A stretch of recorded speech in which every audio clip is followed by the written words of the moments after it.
$100 billion dollar سے بھی زیادہ ہے، جیسے Elon Musk, mark Zuckerberg, Google, Amazon اور ایپل کمپنیز کے CEOs کو دیکھا گیا۔ یہ سب لوگ اس افتتاحی تقریب میں ٹرمپ کے شانہ بشانہ موجود تھے، جو کہ دنیا کو ایک واضح پیغام ہے کہ اگلا ورلڈ آرڈر جو ہے وہ ہونے والا ہے بزنس۔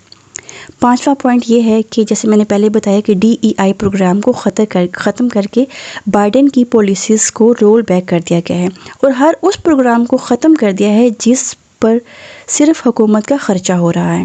6واں پوائنٹ یہ ہے کہ ورلڈ ہیلتھ آرگنائزیشن سے خود کو علیحدہ کر لیا ہے کہ اتنے فنڈز امریکہ سے جاتے ہیں، جبکہ امریکہ کو اس کا کوئی خاص فائدہ نہیں ہے، جبکہ زیادہ فائدہ اس سے چائنا اٹھا رہا ہے۔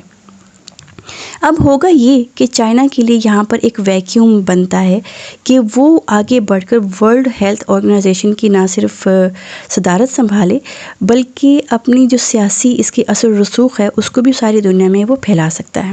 خیر، 7واں پوائنٹ ہے کہ ڈونلڈ ٹرمپ نے امریکہ کو پیرس کلائمیٹ ایگریمنٹ یعنی اس معاہدے سے بھی خود کو آزاد کرا لیا ہے، جو کہ ماحولیاتی آلودگی کے لیے کام کر رہا ہے۔ اور 8واں پوائنٹ اس کا یہ ہے کہ ٹرمپ نے نیٹو ممالک سے بھی مطالبہ کر دیا ہے کہ وہ اپنا دفاعی بجٹ ڈبل کر دیں اور امریکہ سارا بوجھ نہیں اٹھائے گا۔ اس کا مطلب یہ ہے کہ ٹرمپ کا کوئی موڈ نہیں ہے جنگوں کا۔ 9واں پوائنٹ بھی اس سے ریلیٹڈ ہے کہ اب کوئی نئی جنگ کا ارادہ نہیں، بلکہ روس اور یوکرین جنگ بھی بند کرنے کا ارادہ ظاہر کیا گیا ہے، اور پیوٹن سے کہا ہے کہ یہ مضحکہ خیز جنگ فوری طور پر بند کر دے۔ 10واں پوائنٹ بہت امپورٹنٹ ہے کہ مشرق وسطیٰ میں تعمیر نو کے لیے عرب ممالک یعنی دبئی، قطر اور سعودی عرب کو بجٹ دینے کے لیے کہا گیا ہے امدادی طور پر۔ یہ بھی ایک اچھا اقدام ہے جس کا ہم خیر مقدم کرتے ہیں کہ یہ امیر دولت مند عرب ممالک صرف اپنی عیاشیوں پر ہی نہیں بلکہ غزہ جیسے علاقوں میں تعمیر نو پر بھی پیسہ خرچ کریں، کیونکہ ویسے تو انہوں نے وہاں پر کچھ کیا نہیں ہے۔ 11واں پوائنٹ یہ تھا کہ امریکہ اپنے کاروباری لوگوں پر ٹیکسز کم کر کے اور جنرل ٹیکسز کو بھی کم کر کے باہری دنیا کے ایکسپورٹرز پر ٹیرف کافی زیادہ بڑھانے والا ہے۔ یہ بھی کافی بولڈ سٹیپ ہونے والا ہے۔ اور 12واں پوائنٹ یہ ہے کہ جو لوگ قرض مانگنے IMF کے پاس پہنچ جاتے ہیں ان کے لیے بھی کوئی حالات اب اتنے سازگار نہیں رہنے والے۔ تو یہ تھے وہ اہم ترین نکات جن کا خلاصہ یا لب لباب یہ ہے کہ امریکہ کی واضح پالیسی ہے ڈالرز کمانے کی، بزنس کی، اور اللہ تللوں پر خرچ جو ہے وہ ختم کرنے کی، اور جنگوں کے اندر نہ جانے کی۔ لہٰذا جو نیا ورلڈ آرڈر ہے وہ ہے بزنس۔ اور آخر پر بات کرتے ہیں ٹرمپ کی پاکستان میں دلچسپی پر۔ تو clear cut stance Donald Trump کا یہ ہے کہ امریکہ کے پاکستان سے تعلقات ایک ہی بنیاد پر استوار ہوں گے، اور وہ ہے مفاد امریکہ۔ ٹرمپ ہر وہ کام کرے گا جو امریکہ کے لیے فائدہ مند ہو۔ ٹرمپ کو کوئی بھی جنگ نہیں چاہیے، لہٰذا موجودہ پاکستانی سیٹ اپ سے ٹرمپ کو کوئی خاص دلچسپی نہیں۔ باقی رہی بات عمران خان کی، تو ٹرمپ اور عمران خان کے درمیان کچھ حد تک تو نظریاتی مماثلت پائی جاتی ہے، اور حالات و واقعات بھی کچھ ملتے جلتے ہیں، یعنی کسی حد تک یہ دونوں ہم غم ہیں۔ مثلا ٹرمپ اور عمران خان دونوں کی اپنی اسٹیبلشمنٹ کے ساتھ نہیں بنتی، دونوں پر قاتلانہ حملہ ہوا ہے، دونوں جمہوری لیڈرز ہیں، اور دونوں پر سیاسی مقدمات ہوئے، اور 9 مئی 2023 اور 6 جنوری 2021 کے احتجاجی واقعات بھی تقریباً ایک جیسے ہیں۔ یعنی پاکستان میں 9 مئی 2023 کے PTI کے احتجاجی مظاہرے میں جس طرح سینکڑوں ورکرز کو جیل میں ڈالا گیا تھا، اسی طرح 6 جنوری 2021 میں ٹرمپ کی پارٹی کے لوگوں کو بھی جیل میں ڈالا گیا تھا۔ خیر، ٹرمپ نے تو آتے ساتھ ہی 1600 سیاسی قیدیوں کی آزادی کا حکم دے دیا۔ اگر تو موجودہ پاکستانی حکومتی سیٹ اپ ٹرمپ کو یہ باور کرانے میں کامیاب ہو گیا کہ وہ امریکہ کے وسیع ترین مفاد میں بہترین چوائس ثابت ہو سکتے ہیں اور امریکہ کو بہتر انداز میں سرو کر سکتے ہیں، تو پھر ٹرمپ کی حمایت حاصل کر سکتے ہیں۔ لیکن اگر وہ سر توڑ کوششوں کے باوجود کامیاب نہ ہو سکے تو ٹرمپ کی سیکنڈ چوائس عمران خان ہی ہوگی، کیونکہ عمران خان خیر سرو تو نہیں کرے گا، ہاں البتہ 24-25 کروڑ پاکستانیوں کی پسندیدگی ٹرمپ کے حصے میں آ سکتی ہے، کیونکہ کاروباری ہونے کے ساتھ ساتھ ٹرمپ ایک نارسسسٹ بھی ہے، اپنی خود کی تعریف اور پسندیدگی کو یہ بہت پسند کرتا ہے۔ اور ویسے بھی عمران خان برابری کی سطح پر تعلقات کے حق میں ہے۔ ٹرمپ پاکستان افغانستان میں صرف ون ون سچویشن حاصل کرنے کے لیے ہو سکتا ہے کہ عمران خان کی رہائی کے لیے کام کرے، ورنہ ٹرمپ کسی کا بھی سگا نہیں ہے، نہ موجودہ سیاسی سیٹ اپ کا اور نہ ہی عمران خان کا، وہ صرف امریکہ کا سگا ہے اور اپنا۔ خیر، ٹرمپ کی حمایت کا اونٹ کس کروٹ بیٹھتا ہے آنے والے چند ہفتوں میں واضح ہو جائے گا۔ باقی اپنی قیمتی رائے کمنٹ سیکشن میں ضرور دیں۔ بس آج کے لیے اتنا ہی، مجھے دیجیے اجازت۔ آپ سب کے وقت کا بہت بہت شکریہ۔ اللہ نگہبان۔